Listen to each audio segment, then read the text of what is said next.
मुस्लिम समुदायको पर्व ईदको अवसरमा आज सार्वजनिक विदा। काठमाडौँमा एमालेबाट मेयरको प्रत्याशी केशव स्थापितलाई निर्वाचन आयोगले सोधो स्पष्टीकरण।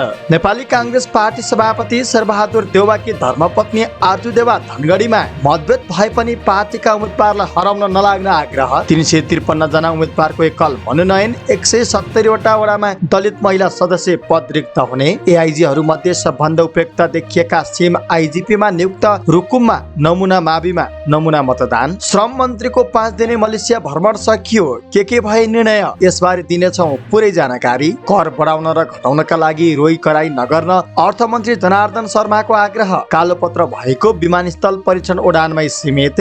कक्षा 12 सम्म निशुल्क शिक्षा दिने एमाले चन्दननाथको घोषणा। आफूले जितेको ठाउँ नमुना बनाउने विवेकशील साझा पार्टीका अध्यक्ष रविन्द्र मिश्रको भनाई। इटहरीको मेयर उपमेयरमा जसपाले गठबन्धनका उम्मेदवारलाई सहयोग गर्ने। गोरखामा जन्ती चढेको जीप दुर्घटना 3 जनाको ज्यान गयो। मकवानपुरमा लोडर दुर्घटना ज्यान गुमाउनेको संख्या 3 पुग्यो। रसुवामा 7 वर्षदेखि सेवा प्रदायकले पोल भाडा तिरेनन्। भारतीय राष्ट्रिय कांग्रेस पार्टीका नेता राहुल गान्धी काठमाडौँमा। अप्रिलमा नेपाल आउने पर्यटकको संख्या झन्डै 160% बढ्यो। शेयर बजार 48 अङ्कले घट्यो र पछिल्लो 24 घण्टामा 9 जनामा कोरोना संक्रमण, 18 जना निको। दर्शक महानुभाव नमस्कार। हाम्रो न्युजको न्युज बुलेटिनमा यहाँलाई हार्दिक स्वागत छ। म सुदीप अधिकारी। सदाको चाहिँ आज पनि हामी उपस्थित भइसकेका छौँ आजका महत्त्वपूर्ण समाचारहरू लिएर। हामीलाई अन्त्यसम्म हेर्नुहोला अनि हाम्रो मेहनतका लागि यो भिडियोमा एउटा लाइक अवश्य गर्नुहोला। दर्शक महानुभाव पलपलको न्युज अपडेटका लागि हाम्रो च्यानललाई सब्स्क्राइब गर्नुहोस् अनि नजिकै आउने बेल आइकनलाई क्लिक गर्नुहोला। कहाँबाट हेर्दै हुनुहुन्छ अनि कस्तो लाग्दैछ, दैनिक रूपमा हेर्नुहुन्छ अथवा आज पहिलो पटक हेर्दै हुनुहुन्छ, त्यो सबै कुरा तलको कमेन्ट बक्समा कमेन्ट गरिदिनु होला। आउनुहोस् दर्शक महानुभाव आजका महत्त्वपूर्ण समाचारहरू सुरु गरौँ। ईदको अवसरमा आज सार्वजनिक बिदा दिइएको प्रसङ्गबाट। सरकारले आज मंगलबार ईद पर्वको अवसरमा सार्वजनिक बिदा दिएको छ। 2078 साल चैत 26 गते नेपाल राजपत्रमा प्रकाशित सूचना अनुसार इस्लाम धर्मावलम्बीहरूको पर्व ईद अर्थात् ईद उल फित्रका दिन सार्वजनिक बिदा दिने व्यवस्था भएको गृह मन्त्रालयले जनाएको छ। नेकपा एमालेबाट काठमाडौँ महानगरपालिकाको मेयरको उम्मेदवार केशव स्थापितलाई निर्वाचन आयोगले आचार संहिता उल्लङ्घन गरेको विषयमा स्पष्टीकरण सोधेको छ। काठमाडौँको एक कलेज सहित विभिन्न ठाउँमा स्थापितले दिएका अभिव्यक्तिले आचार संहिता उल्लङ्घन गरेको उजुरी आएको भन्दै आयोगले 24 घण्टे स्पष्टीकरण सोधेको निर्वाचन आयोगका सहायक प्रवक्ता सूर्य प्रसाद अर्यालले जानकारी दिनुभयो। स्थापितलाई तपाईँले दिएका अभिव्यक्ति निर्वाचन आचार संहिता विपरीत भए कि भएनन् भनेर आयोगले 24 घण्टाभित्र कारण पेश गर्नु भनेर स्पष्टीकरण सोधेको हो, अर्यालले भन्नुभयो। आयोगले स्थापित सँगै महिला पुनर्स्थापना केन्द्र ओरेक सहित 45 वटा संस्था र नेसनल कलेजलाई पनि स्पष्टीकरण सोधेको छ। ओरेक र नेसनल कलेजलाई भने 3 दिनभित्र स्पष्टीकरण दिन भनिएको उहाँले बताउनुभयो। नेसनल कलेजमा आयोजित चुनावी कार्यक्रममा आफूलाई लागेको मिठो आरोपबारे प्रश्न गरिएपछि स्थापित प्रश्नकर्तामाथि खनिनु भएको थियो। त्यसपछि पनि उहाँले आफ्ना प्रतिस्पर्धी बालिन शाहमाथि अभिव्यक्ति दिएको बारे पनि निकै आलोचना भएको थियो। ओरेकले भने नेसनल कलेजमा स्थापितले दिएको अभिव्यक्ति महिला हिंसालाई प्रशय दिने खालको भएको भन्दै विज्ञप्ति पनि निकालेको थियो। नेकपा माओवादी केन्द्र र एकीकृत समाजवादी पार्टीका साथ लिएर धनगढी उपमहानगरपालिकाको मेयर पदमा साझा उम्मेदवार उठाएको नेपाली कांग्रेसका नेताहरू आन्तरिक विवाद मिलाउन सक्रिय भएका छन्। गत फागुनमा सम्पन्न भएको जिल्ला अधिवेशन र स्थानीय तहमा टिकट वितरणको विषयलाई लिएर कांग्रेस भित्रको किचलो बढ्दै गएपछि स्थानीयदेखि केन्द्रीय स्तरका नेताहरू विवाद मिलाउन सक्रिय भएका छन्। पार्टी भित्रको आन्तरिक विवादकै कारण वैशाख 30 हुने स्थानीय तहको निर्वाचनमा समस्या पर्न सक्ने विश्लेषण सहित पार्टी सभापति एवं प्रधानमन्त्री शेरबहादुर देउवाकी पत्नी आरजु राणा देउवा धनगढी पुग्नु भएको छ। सोमबार धनगढी पुग्नु भएकी आरजुले आन्तरिक समस्या मिलाउन स्थानीय स्तरका नेताहरूबीच छलफल सुरु गर्नु भएको हो। धनगढी स्थित निवासमा पत्रकार सम्मेलनको आयोजना गर्दै आरजुले पार्टीभित्रका सबै मान्छे मन पर्छन् भन्ने नहुने तर मतभेद हुँदैमा पार्टीलाई हराउन लाग्नु नहुने बताउनुभयो। पार्टीमा मन नपर्ने मान्छे पनि हुन्छन्, परिवारमा पनि मन नपर्ने मान्छेहरू हुन सक्छन्, तर मन पर्नेलाई त साथी मात्र बनाउन सकिन्छ, आरजुले भन्नुभयो। आपसी मतभेद पनि होला तर आफ्नै पार्टीका उम्मेदवारलाई हराउन लाग्नु हुँदैन। सबैलाई भन्न चाहन्छु कि भोट आफ्नै पार्टीका उम्मेदवारलाई नै हालौँ। उहाँले स्थानीय तहको निर्वाचनमा ओडाबाट हालिने भोट सबभन्दा महत्त्वपूर्ण भएकाले यसलाई नै प्रदेश र स्थानीय सरकार कस्तो बन्छ भन्ने कुरा निर्धारण गर्ने भन्दै गम्भीर हुन आग्रह गर्नुभयो। वैशाख 30 गते हुने पालिका चुनावका लागि 353 जना उम्मेदवारको एकल मनोनयन परेको छ। आयोगले गरेको नियमित पत्रकार सम्मेलनमा आयोगका सूचना अधिकारी तथा सहायक प्रवक्ता सूर्य प्रसाद अर्यालले विभिन्न पदमा 353 जना उम्मेदवारको एकल मनोनयन परेको बताउनुभयो। एकल मनोनयन दर्ता भएको भए पनि आयोगले निर्विरोध निर्वाचित भएको घोषणा भने गरिसकेको छैन। यस्तै विभिन्न पालिकामा गरी 170वटा वडामा दलित महिला सदस्य पद रिक्त हुने भएको छ। निर्वाचन आयोगले ती ठाउँमा एकजना पनि उम्मेदवार नभएकाले पद खाली हुने अवस्था आएको जनाएको हो। यस्तै आयोगले राजनीतिक दलहरूलाई आचार संहिता विपरीतको प्रचार सामग्री तत्काल हटाउन समेत निर्देशन दिएको छ। आयोगले सार्वजनिक भवन, सार्वजनिक उत्थान, सार्वजनिक सडकका पोल वा कुनै पनि सार्वजनिक ठाउँमा दलको झण्डा, उम्मेदवारको चुनाव चिन्ह राख्न वा टाँस्न नहुने प्रावधान रहेको भन्दै त्यसो नगर्न भनेको छ। त्यसैगरी राजनीतिक दल तथा विभिन्न उम्मेदवारहरूबाट भए गरेका आचार संहिता उल्लङ्घनका विषयमा आयोगको ध्यानाकर्षण भएको पनि सहायक प्रवक्ता अर्यालले बताउनुभयो। सरकारले नेपाल प्रहरीको अतिरिक्त महानिरीक्षक एआइजीहरूमध्ये सबभन्दा उपयुक्त देखिएका धीरज प्रताप सिंहलाई महानिरीक्षक आइजिपी पदमा नियुक्ति गरेको छ। मन्त्री परिषदको यही वैशाख 18 गते बसेको बैठकले अतिरिक्त महानिरीक्षकहरूमध्ये सबभन्दा उपयुक्त देखिएका सिंहलाई महानिरीक्षक पदमा बढुवा नियुक्ति गरेको संचार तथा सूचना प्रविधि मन्त्री ज्ञानेन्द्र बहादुर कार्कीले जानकारी दिनुभयो। सशस्त्र प्रहरी अतिरिक्त महानिरीक्षक राजु अर्याललाई महानिरीक्षक पदमा नियुक्ति गरिएको छ। मन्त्री परिषद बैठकको निर्णय सार्वजनिक गर्न हिजो सोमबार मन्त्रालयमा आयोजित पत्रकार सम्मेलनमा मन्त्री कार्कीले सशस्त्र प्रहरी अतिरिक्त महानिरीक्षक अर्याललाई सशस्त्र प्रहरी महानिरीक्षक पदमा बढुवा गरेको जानकारी दिनुभयो। बैठकले कोष तथा लेखा नियन्त्रण कार्यालय खोटाङका लागि जग्गा प्राप्ति गर्न स्वीकृति प्रदान गरेको छ। दिवा शिशु स्याहार केन्द्र सञ्चालनका लागि निजामती कर्मचारी श्रीमती संघसँग थप 5 वर्षको सम्झौता गर्न महिला बालबालिका तथा ज्येष्ठ नागरिक मन्त्रालयलाई स्वीकृति दिने निर्णय गरेको पनि मन्त्री कार्कीले जानकारी दिनुभयो। यसैगरी मन्त्री परिषद बैठकले राष्ट्रिय प्रतिरक्षा विश्वविद्यालय पूर्वाधार निर्माण विकास समिति गठन दोस्रो संशोधन आदेश 2079 स्वीकृत गर्ने निर्णय गरेको छ। बैठकले लोकसेवा आयोगको सिफारिस अनुसार विभिन्न सेवा समूहका राजपत्राङ्कित द्वितीय श्रेणीका 3 जना अधिकृतलाई सम्बन्धित सेवा समूहको राजपत्राङ्कित प्रथम श्रेणीमा बढुवा गर्ने निर्णय गरेको छ। रुकुम पश्चिममा नमुना मतदान कार्यक्रम सम्पन्न गरिएको छ। जिल्ला निर्वाचन कार्यालय रुकुम पश्चिमबाट मुसिकोट नगरपालिका 5 मा रहेको यमुनानन्द नमुना माविमा नमुना मतदान कार्यक्रम सम्पन्न गरिएको हो। यही वैशाख 30 गते हुने पालिका चुनावलाई लक्षित गरेर नमुना मतदान कार्यक्रम गरिएको जिल्ला निर्वाचन अधिकारी कुमारी रिमा मल्लले जानकारी दिनुभयो। उहाँका अनुसार मतदाता शिक्षा कार्यक्रम पनि हुने र मतबदर हुन सक्ने सम्भावनालाई कम गर्न सन्देश प्रवाह गर्ने उद्देश्यले नमुना मतदान कार्यक्रम गरिएको हो। नमुना मतदान कार्यक्रममा त्यहाँका 84 जनाले मतदान गरेका र 6 वटा मतबदर भएको निर्वाचन कार्यालयले जनाएको छ। सुरक्षा व्यवस्था, कर्मचारी व्यवस्था, मतपत्र, मतपेटिका लगायतका सबै प्रक्रिया पूरा गरेर नमुना मतदान कार्यक्रम गरिएको हो। मतपेटिकामा चुनाव चिन्हहरू भने सांकेतिक रूपमा राखिएको निर्वाचन अधिकारी मल्लले बताउनुभयो।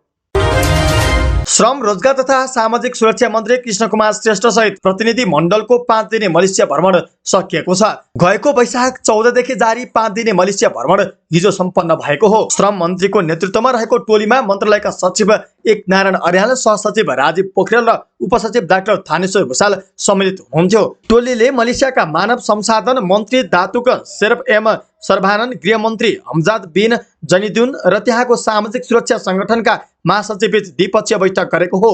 बैठकमा मानव संसाधन मन्त्रीसँग मलेसियामा रहेका नेपाली श्रमिकका रूपमा विषय तथा गृहमन्त्री जनिदुनसँग मलेसियामा कार्यरत नेपाली सुरक्षा गार्डको तलब बढाउने लगायतका विषयमा छलफल तथा निर्णय भएका श्रम मन्त्रालयले जनाएको छ। मलेसियाका मानव संसाधन मन्त्रीसँगको उच्च स्तरीय बैठकमा नेपाल र मलेसिया बीच सन् 2018 मा हस्ताक्षर भई हाल कार्यान्वयनमा रहेको द्विपक्षीय समझदारी पत्रलाई थप प्रभावकारी रूपमा कार्यान्वयन गर्ने सहमति भएको छ। यस्तै मलेसियाको श्रम बजारको आवश्यकता बमोजिम नेपाली युवाहरूलाई सिपयुक्त बनाई थप रोजगारीका अवसरहरू प्रदान गरेर रोजगारीको लागि युवाहरूको छनौट तथा नियुक्तिलाई शून्य लागत सहितको स्वच्छ नियुक्तिको सिद्धान्तलाई थप प्रभावकारी बनाउने निर्णय भएको छ।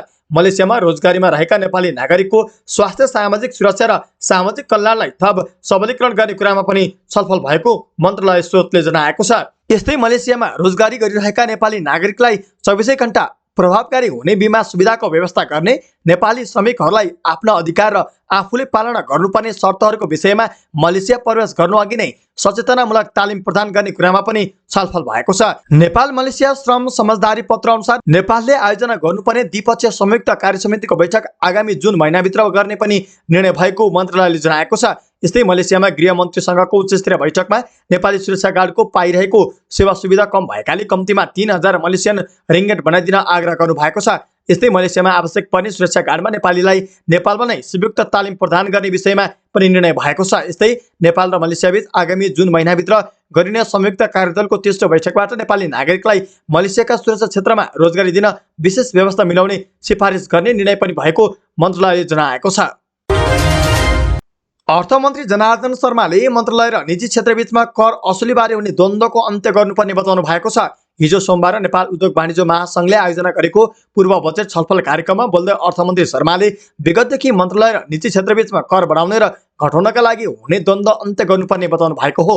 यस्तै द्वन्द्वको तत्काल अन्त्य गरेर करको विषयलाई व्यवस्थित गर्नुपर्ने आवश्यकता रहेको उहाँको भनाइ छ। अर्थमन्त्री शर्माले भन्नुभयो, देशको अर्थतन्त्रमा 70% योगदान निजी क्षेत्रको भएको हुनाले अर्थ मन्त्रालय पनि निजी क्षेत्रकै हो, किनभने 70 र 30% मिलेर नै अर्थ मन्त्रालय र अर्थतन्त्र बन्ने हो। अर्थ मन्त्रालय राजस्व उठाउन, रोइ कराई गर्ने र व्यवसायहरू घटाउन, रोइ कराई गर्ने दुईवटै कुरा छाडिदेऊ, दुवैवटै कुरा बेठिक छन्। कहाँ कहाँ कानुनी नीतिगत समस्याहरू छन् ती समस्याबारे सुझाव दिनुहोस्। अर्थमन्त्री शर्माले सरकारले वैदेशिक ऋण बोक्न सक्ने क्षमताका परियोजना मात्र ल्याउने बताउनुभयो। उहाँले व्यावसायिक क्षेत्रमा लगानी ल्याउने प्रयास गर्न निजी क्षेत्रलाई आग्रह गर्नुभयो। निजी क्षेत्रले उद्योगमा ल्याएको वैदेशिक लगानीका लागि नीतिगत ऐन तथा नीतिमा सरकारले सहजीकरण गर्ने उहाँको भनाइ छ। सरकारले उद्योग स्थापनाका लागि व्यवसायको माग अनुसार 50 वर्षका लागि जग्गा दिन तयार रहेको बताउनुभयो। अर्थमन्त्री शर्माले अहिलेको विश्व अर्थतन्त्र र देशको अर्थतन्त्रमा देखिएको समस्याको समाधान उत्पादनमुखी अर्थतन्त्र भएको उल्लेख गर्नुभयो। उहाँले अब कृषिलाई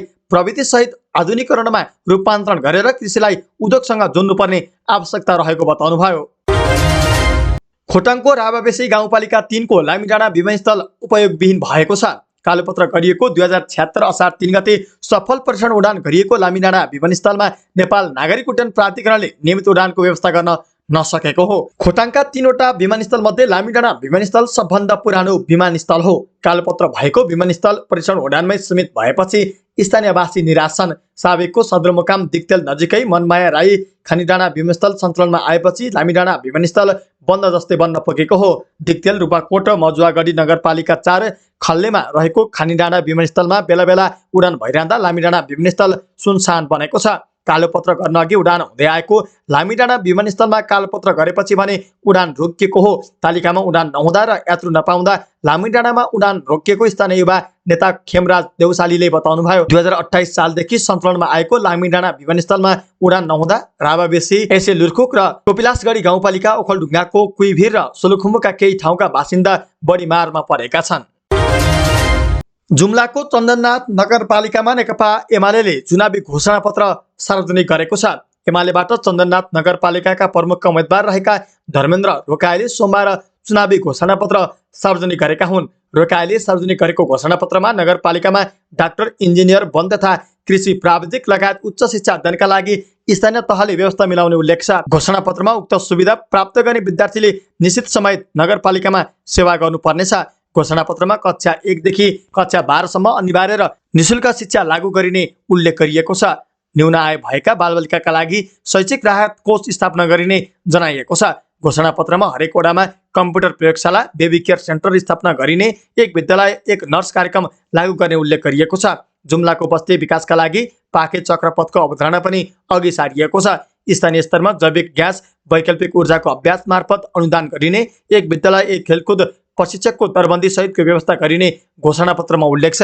चन्दननाथ मन्दिरमा आकर्षक धार्मिक पर्यटकीय गन्तव्य बनाउने घोषणापत्रमा उल्लेख छ। चन्दननाथ मन्दिर जुम्लाको ऐतिहासिक धार्मिक स्थल हो।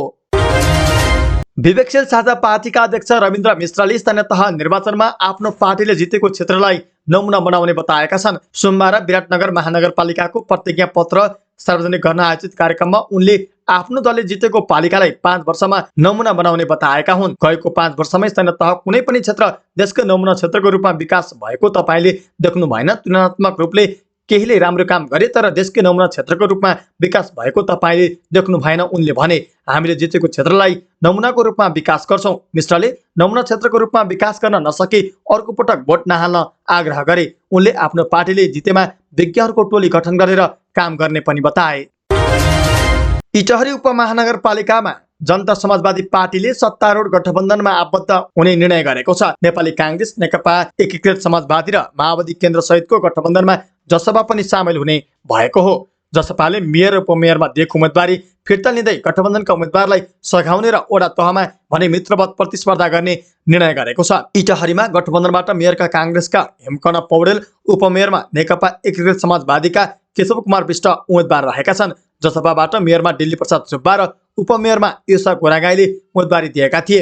जसपाले दुवैजनाको उम्मेदवारी फिर्ता लिने निर्णय गरेको छ। तर निर्वाचन अधिकृतको कार्यालयले उम्मेदवारको अन्तिम नामावली सार्वजनिक गरिसकेका कारण उनीहरूको नाम उम्मेदवारको सूचीबाट भने हट्ने छैन। गोर्खाको सिरामचोक गाउँपालिका 5 आरुबोटमा जीप दुर्घटना हुँदा 3 जनाको ज्यान गएको छ। बा 14/718 नम्बरको जीप हिजो बेलुकी आरुबोटको फिरफिरी भिरबाट तल खसेर दुर्घटना भएको प्रहरी उपरीक्षक एसपी केदार खनालले जानकारी दिनुभयो। गोर्खामा जन्ती आएर चितवन फर्कँदै गरेकाहरू चढेको जीप दुर्घटना भएको हो।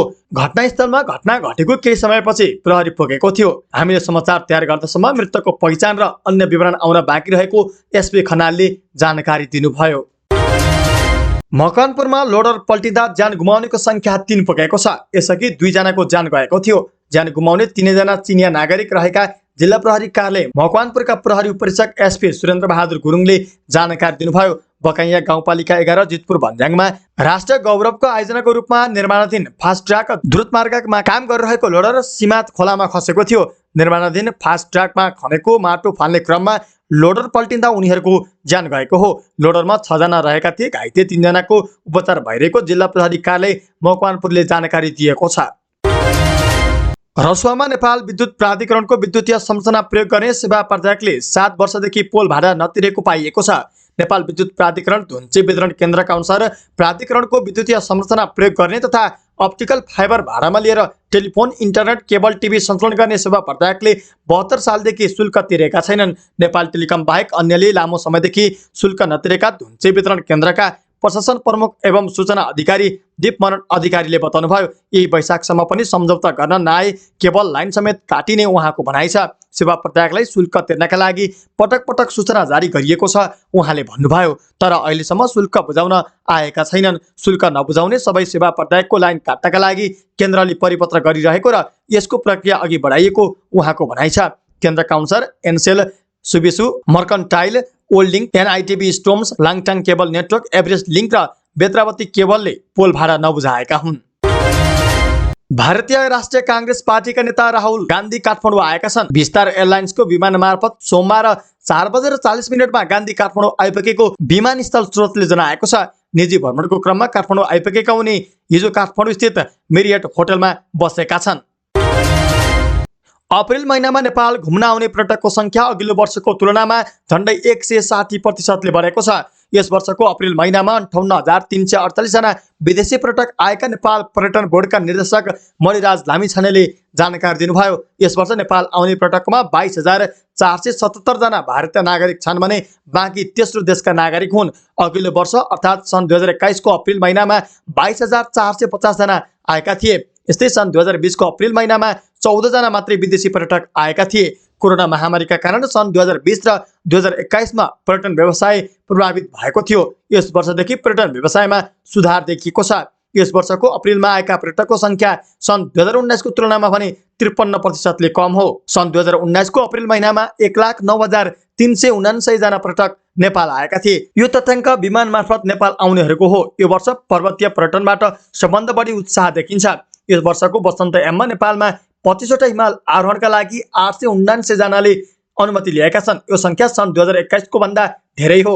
हिमाल आरोहणका लागि आएका 74 देशका नागरिक मध्ये सबभन्दा धेरै अमेरिकाका 133 जना रहेका छन्। हप्ताको पहिलो कारोबार दिन हिजो सोमबार शेयर बजार परिसूचक नेप्से झण्डै 49 अङ्कले घटेको छ। हिजो नेप्से 48.73 अङ्कले घटेर 2307.44 बिन्दुमा झरेको छ। हिजो सबै समूहको शेयर ओह्रालो लागेको छ। बिमा, विकास बैंक, उत्पादन र होटल समूहको शेयर उच्च अङ्कले घटेको छ। शेयर बजार घटेको दिन 228 कम्पनीका 39,78,000 किता शेयर 1 अर्ब 42 करोड रुपियाँमा कारोबार भएको छ। सबभन्दा धेरै अरुण भ्याली हाइड्रो पावरको 47 करोड 35 लाख रुपियाँ बराबरको शेयर किनिबेच भएको छ। हिजो नेपाल फाइनान्स लिमिटेडको शेयर 10% ले घटेको छ। समग्रमा बजार घटे पनि जलपा लघुवित्त कम्पनीको शेयर 10% ले बढेको छ। र समाचारको अन्त्यमा कोरोना अपडेट। पछिल्लो 24 घण्टामा 9 जनामा कोरोना भाइरसको संक्रमण पुष्टि भएको छ। पीसीआर र एन्टिजेन गरी 4255 जनाको नमुना परीक्षण गर्दा 9 जनामा संक्रमण देखिएको स्वास्थ्य तथा जनसङ्ख्या मन्त्रालयले जनाएको छ। यस्तै थप 18 जना निको भएसँगै कोरोना भाइरसका सक्रिय संक्रमितको संख्या 211 जनामा झरेको छ।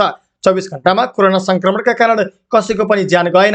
यही अवधिमा 16,010 जनाले कोरोना विरुद्धको खोप लगाएका विवरण प्राप्त भएको मन्त्रालयले जनाएको छ। हस्त दर्शक महानुभाव, आजका महत्त्वपूर्ण समाचारहरू यति नै। हामीले प्रस्तुत गरेका समाचारहरूप्रति तपाईको धारणा के छ? आफ्नो धारणा तलको कमेन्ट बक्समा कमेन्ट गर्नुहोला। हाम्रो मेहनतका लागि यो भिडियोमा एउटा सानो लाइक अवश्य गर्नुहोला। दर्शक महानुभाव, पलपलको न्युज अपडेटका लागि हाम्रो च्यानललाई सब्स्क्राइब गर्नुहोस् अनि नजिकै आउने बेल आइकनलाई क्लिक गर्नुहोला। पलपलको न्युज अपडेटका साथ फेरि हाम्रो भेट हुनेछ। तपाईँ हाम्रो न्युज हेर्दै गर्नुहोस्। नमस्कार।